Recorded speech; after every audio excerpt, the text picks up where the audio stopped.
Ya, Assalamualaikum warahmatullahi wabarakatuh. Saya Rivaldian Mariadi, kelas SIW 4120, dan bersama rekan saya Dudin Junaidi dari kelas SIW 1420. Sini saya akan menjelaskan tentang perancangan sistem penjualan pembelian, studi kasusnya minimarket maju bersama. Seperti kita ketahui bahwa pengembangan dan ilmu teknologi memicu banyak orang untuk mencari solusi alternatif di bidang teknologi dan sistem informasi. Penggunaan komputer sebagai alat penyelesaian pekerjaan di bidang sistem informasi semakin marak dan berkembang, yang bertujuan untuk mengefisiensikan sistem yang ada. Nah, minimarket maju bersama merupakan salah satu perusahaan yang bergerak dalam penjualan barang sembako. Sistem penjualan di minimarket maju bersama masih belum optimal dikarenakan penjualan tersebut masih menggunakan data yang secara manual, seperti menggunakan catatan, sehingga adanya kekurangan pengolahan data dalam setiap transaksi.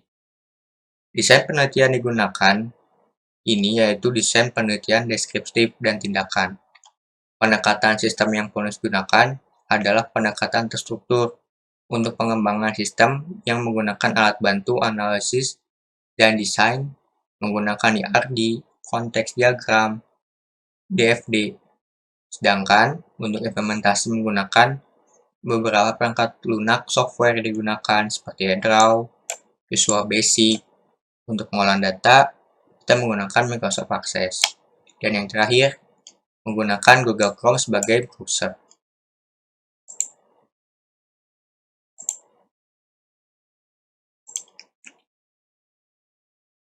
Di sini kita memiliki latar belakang dari minimarket maju bersama, bahwa sebuah perusahaan sebagai organisasi memiliki kecenderungan keuntungan, selalu membutuhkan sistem komputerisasi yang akan digunakan dalam mengumpulkan, menyimpan, dan pengolahan data untuk menghasilkan informasi yang akan mendukung perusahaan dalam strategi bisnis, perencanaan, dan membuat keputusan bisnis secara efektif. Penjualan dan pembelian pada perusahaan umumnya masih digunakan secara manual, seperti pengolahan data dan penyimpanan data masih berlaku berbentuk kertas. Agar dapat mengambil suatu keputusan, butuh ketelitian yang tinggi. Karena itu, dengan bantuan mesin seperti komputer, pekerjaan akan lebih mudah. Nah, minimarket maju bersama ini merupakan perusahaan yang di bidang bergerak bahan sembako, dan transaksi ini dilakukan setiap harinya cukup besar. Nah, saat ini penjualan sistem penjualan dan pembelian pada minimarket maju bersama masih belum optimal karena data penjualan dan pembelian yang sedang berjalan dilakukan secara manual seperti penggunaan faktur, sehingga memiliki kekurangan melakukan pengolahan data seperti transaksi yang lambat, melayani pelanggan, supplier, administrasi keuangan, karena proses transaksinya dilakukan dalam bentuk faktur. Kemudian faktur tersebut disusun dan ditulis kembali dalam buku besar minimarket, sehingga menjadi tidak efektif dan menghambat kecepatan dalam mendapatkan informasi mengenai penjualan pembelian barang. Artinya dalam hal ini bahwa manual itu bisa dikatakan kerja dua kali dalam bisa membackup suatu data. Selain itu juga penyimpanan faktur tidak diarsipkan secara teratur, sehingga terjadinya penumpukan arsip dan belum tersedianya media penyimpanan berupa database, sehingga keamanan dan data kurang terjamin yang dapat mengakibatkan kehilangan data. Jadi sudah jelas ya, di sini kekurangan dari manual itu tidak terorganisasi secara baik dalam database. Bisa saja kertas atau faktur yang kita simpan itu hilang dan akan menghambat serta berpotensi terjadinya kesulitan di minimarket maju bersama ini. Sehingga minimarket maju bersama ini punya rumusan masalah. Masalah ini diidentifikasi dari hasil penelitian yang kami laksanakan. Bahwa poin pertama, pengolahan data penjualan dan pembelian barang masih manual. Penggunaan nota dalam hal ini menyebabkan kinerja minimarket maju bersama masih belum optimal. Poin kedua, pencatatan dan penyimpanan data penjualan dan pembelian barang masih menggunakan pembukuan atau arsip, sehingga mengakibatkan adanya penumpukan arsip dan arsip menjadi tidak teratur dan mengalami kesulitan dalam pencarian data, dan ini sangat berpotensi kehilangan arsip tersebut. Poin ketiga, kesulitan dalam memperoleh informasi tentang laporan penjualan, pembelian barang, dan barang masuk ataupun keluar. Poin ketiga ini bisa diartikan bahwa ketika kita ingin mengecek suatu validasi tentang laporan penjualan, pembelian masuk atau keluar, kita membutuhkan faktur, membutuhkan nota yang disimpan dalam arsip manual. Nah, arsip manual ini kita harus bisa menjaganya agar siklus laporan penjualan dan pembelian barang ini jelas serta transparan. Tetapi apabila hal itu malah sebaliknya hilang ataupun tertumpuk, ini akan menyebabkan lambatnya dalam mendistribusikan barang masuk serta mengidentifikasi barang keluar. Dengan demikian, mengacu pada latar belakang identifikasi masalah tersebut, kita telah merumuskannya bahwa bagaimana sistem penjualan pembelian yang sedang berjalan pada minimarket maju bersama ini secara baik dan terstruktur. Yang kedua, bagaimana membangun sistem penjualan minimarket maju bersama ini bisa membantu pengolahan data dan pembuatan laporan penjualan dan pembelian pada minimarket tersebut. Poin ketiga, bagaimana perancangan secara terstruktur sistem penjualan pembelian di minimarket maju bersama. Yang keempat, bagaimana implementasi di sistem penjualan pembelian pada minimarket maju bersama ini. Artinya dalam poin 1 sampai 4 ini kita ingin mengkonversi bahwa manual itu sangat beresiko tinggi dalam sistem yang tersedia. Beralih kepada sistem teknologi karena dianggap mampu untuk bisa menyelesaikan permasalahan seperti dijelaskan di poin sebelumnya. Selanjutnya, kita memiliki perancangan awal. Nah, di perancangan sistem ini, bahwa pengembangan prosedur dan proses yang sedang berjalan akan menghasilkan sistem yang baru dan memperbarui sistem yang ada untuk meningkatkan efektivitas kerja agar dapat memenuhi hasil yang digunakan dengan tujuan memanfaatkan teknologi dan fasilitas yang tersedia di sistem informasi maju bersama ini. Bahwa di poin ini jelas kita itu bisa meningkatkan efektivitas kerja melalui teknologi yang berkembang serta memanfaatkan teknologi itu sendiri untuk menjadikan potensi yang luar biasa dan bisa kita manfaatkan untuk kedepannya. Selanjutnya di poin kedua ini ada mode solusi. Pada perancangan ini, berisi data yang dibutuhkan dan pembuatan perangkat lunak. Itu sebagai memakai itu ya, kasih karyawan kepala minimarket. Yang kedua, spesifikasi kebutuhan. Nah, selain itu juga kita membutuhkan kebutuhan perangkat lunak software untuk menunjang serta memfasilitasi penelitian ini yang ada.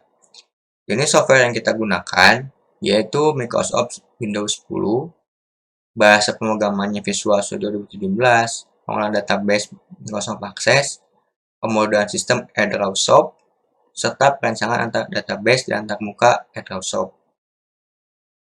Yang kedua, kebutuhan. Nah, selain itu juga kebutuhan Perangkat hardware sini Intel Core i3 9500, memori A3, hard disk, 1 grafik, Nvidia, monitor Asus, dan keyboard kompatibel dengan Windows.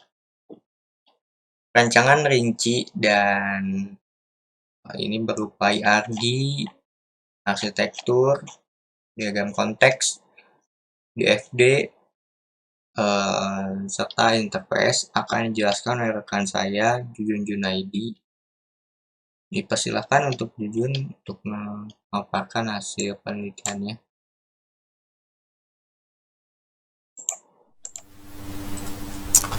Bismillahirrahmanirrahim. Assalamualaikum warahmatullahi wabarakatuh. Benarkan, nama saya Jujun Junaidi dari kelas Sistem Informasi Weekend Angkatan ke-20 NPM 204021140. Di sini saya akan menerangkan atau mempresentasikan di bagian perancangan rinci IRD-nya. Data dimulai dari supplier memberikan data kepada admin toko meliputi nomor supplier, nama supplier, alamat, nomor rekening supplier tersebut kepada admin toko untuk diinputkan ke dalam sistem. Lalu admin toko akan menginputkan pembelian sesuai dengan supplier dengan jenisnya, yaitu jenis kredit, cash atau konsinyasi. Di sini data tersebut menghasilkan dua kode data, yaitu nomor supplier dan nomor transaksi. Lalu masuk ke dalam admin keuangan. Admin keuangan akan melakukan penginputan atau penganalisisan data yang sudah diinput oleh admin toko. Admin keuangan akan melakukan atau menghasilkan dari data tersebut, yaitu laporan pembelian untuk dikasihkan kepada owner, meliputi nomor supplier, nomor transaksi, jumlah pemberian, jatuh tempo, tanggal pembayarannya kapan, dan bukti transfer. Lalu kita akan masuk ke diagram konteksnya.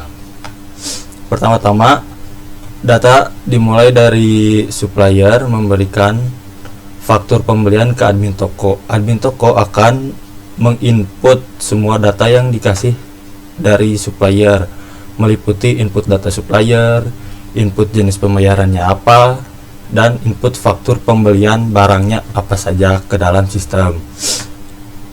Lalu masuk ke dalam admin keuangan. Di admin keuangan, data tersebut akan dilihat dari jenis pembayarannya apa, tanggal jatuh temponya tanggal berapa, dan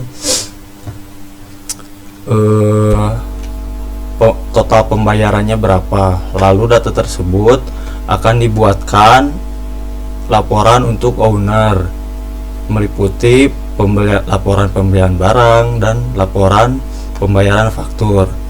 Setelah semua ini beres, data tersebut akan menghasilkan bukti pembayaran faktur untuk dikasih ke admin toko dan kepada supplier yang bersangkutan. Lalu masuk ke pada DFD level 0, Sistem Informasi Transaksi Minimarket Maju Bersama. Di sini supplier melakukan di sini ada proses. Yang pertama, pengolahan data supplier, kedua, pengolahan data jenis supplier, ketiga, cetak laporan.